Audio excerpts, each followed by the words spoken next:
아는 것과 이해하는 것 사이에는 큰 차이가 있다. 찰스 캐터링. 난 아는데 근데 왜 안 될까? 살면서 이런 경험 있지 않나요? 운동해야 몸이 좋아진다는 걸 알지만 계속 미루는 사람. 저축해야 한다는 걸 알지만 매달 카드값으로 끝나는 사람. 감정 조절이 중요하다는 걸 알지만 여전히 작은 말에도 욱하는 사람. 인간관계는 말보다 행동이라는 걸 알지만 말만 앞서는 사람. 이 모든 상황은 한 가지를 보여줍니다. 아는 것과 이해하는 것은 완전히 다른 세계라는 것. 찰스 캐터링은 이 차이를 아주 정확하게 짚어줍니다. 어떤 것에 대해 많이 알고도 정작 제대로 이해하지 못할 수 있다. 우리는 정말 많은 것을 압니다. 하지만 이해하지 못하니 삶에서 바뀌는 건 거의 없습니다. 1. 알문 머리에서 끝나고 이해는 행동까지 간다. 사람들은 종종 이렇게 말합니다. 나도 그건 알아. 그거 다 아는 얘기야. 그건 기본이지. 하지만 캐터링의 말대로라면 아는 건 지식의 시작일 뿐이고 이해는 지식이 나의 행동과 태도로 나타날 때 비로소 완성됩니다. 예를 들어 스트레칭이 건강에 좋다는 건 다 압니다. 하지만 꾸준히 스트레칭하는 사람은 거의 없습니다. 왜 그럴까요?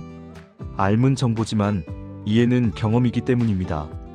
머리로만 아는 지식은 기억에서 사라지지만 몸으로 이해한 지식은 습관이 됩니다. 이 이해가 깊어지지 않으면 지식은 오히려 착각이 된다. 사람들은 많은 것을 알고 있을 때 자신이 똑똑하다고 착각하기 쉽습니다. 하지만 그런 알문 종종 위험한 자신감을 만듭니다. 말로는 다 아는 척하지만 정작 실천은 못하는 사람. 귀로만 배운 전문가처럼 말은 화려하지만 깊이가 없는 사람.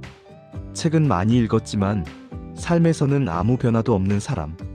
이 모든 경우가 보여주는 건 지식이 깊어지지 않으면 나를 속이기 쉽다는 사실입니다. 아는 것이 많은데 변화가 없다면 지식의 양이 아니라 이해의 깊이를 돌아봐야 합니다. 3. 이해한다는 것은 내 삶에 대입해보는 것이다. 이해는 단순히 개념을 아는 게 아닙니다. 내 삶에 적용해보면서 나에게 어떤 의미인가? 를 묻는 과정입니다. 예를 들어 감정 조절을 이해한 사람은 화가 날 때 스스로를 한번 멈춰 세울 줄 아는 사람입니다. 시간 관리를 이해한 사람은 10분이라도 우선순위를 실천해보는 사람입니다. 독서가 중요하다를 이해한 사람은 책을 읽고 한 문장이라도 행동으로 옮기는 사람입니다. 실천이 들어가야 이해가 완성됩니다. 이해는 머리에서 끝나는 게 아니라 손끝, 발끝, 표정, 태도에서 나타납니다. 4. 지식이 이해로 바뀌는 4단계. 찰스 캐터링의 통찰을 현대적으로 정리하면 이렇게 담을 수 있어요. 정보 인풋. 보고 듣고 읽어서 지식을 얻는 단계. 대부분의 사람은 여기서 멈춥니다. 해석 인터프리테이션. 이게 의미하는 게 뭘까? 왜 이런 결과가 나왔지? 스스로 질문하는 단계. 대입 애플러케이션. 내 상황에 적용해보는 단계. 작은 행동이라도 시작하는 단계. 체화 INTERNALIGATION. 반복하면서 지식이 나의 일부가 되는 단계. 습관 성향 삶의 태도로 발전하는 단계. 이해는 반복, 실천, 실패, 다시 시도. 이 과정을 통해 깊어집니다. 에필로그 아는 사람은 많지만 이해하는 사람은 적다. 요즘은 정보가 너무 많아서 아는 건 쉬워졌지만 이해하는 건 훨씬 더 어려워졌습니다. 하지만 인생을 바꾸는 건 아는 사람이 아니라 이해한 사람입니다.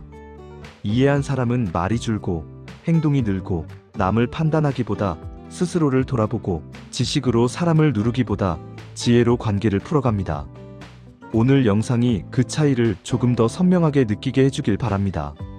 그리고 당신의 지식이 머릿속에만 머무르지 않고 당신의 삶을 바꾸는 이해로 자라나길 진심으로 응원합니다.